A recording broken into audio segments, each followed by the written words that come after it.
13-ноябрь 2020 жылы 373 номердегі распоряжение менен бирдиктүү штаб түзүлгөн. Штабтын башчысы болуп Мамытканов дайындалган, билесиздер. Ошодо отурган бардык орган өкүлдөрү бар. Бул шайлоону мыйзамдуу так уюштуруу жана өткөрүү боюнча. Ушул боюнча сиздерге да бир айта кетсем, кечеги 5-октябрда болгон окуя шайлоолордун мыйзамсыз өткөндүгү, мыйзамсыз иш-чаралардын укук коргоо органдарынын өз милдеттерин так аткарбагандан кесепеттери таасир этти буга, билесиздер. Ошондуктан мен сиздерден барыңыздарды суранат элем.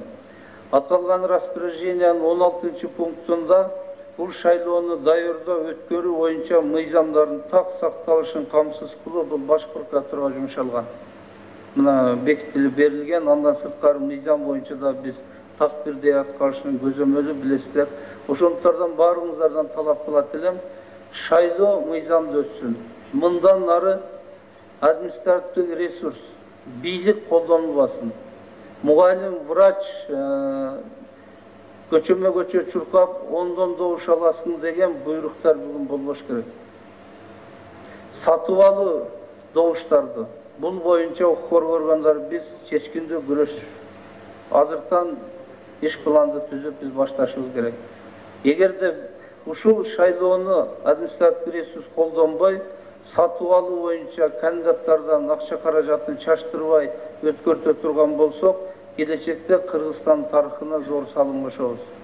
Ошондуктан кылмыш жазуу кодексинде бүт статьялар турат, барыңыздар билесиздер.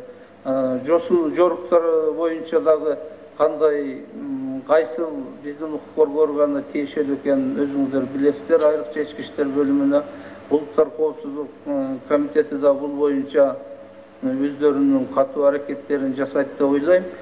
Кайсыл кандидат болсун, кайсыл азыр фаворит болуп алдыга чыгып аткан кандидаттар мына сурамжылады. Мисалы үчүн Садыр Жапаров, Адахан Мадымаров, мен баарынын атын айтпайын, кимдердин ыштабы, агитаторлору жанагындай административдик ресурс колдонсо же акча таратса, биз аябсыз күрөшүбүз керек. Ошонун алдын алышыбыз керек. Муну ар бириңиздер сезе билиңиздер. Бул саясий окуяны биз мыйзам чегинде элдин сулоо талабына ылайык өткөрүшүбүз керек.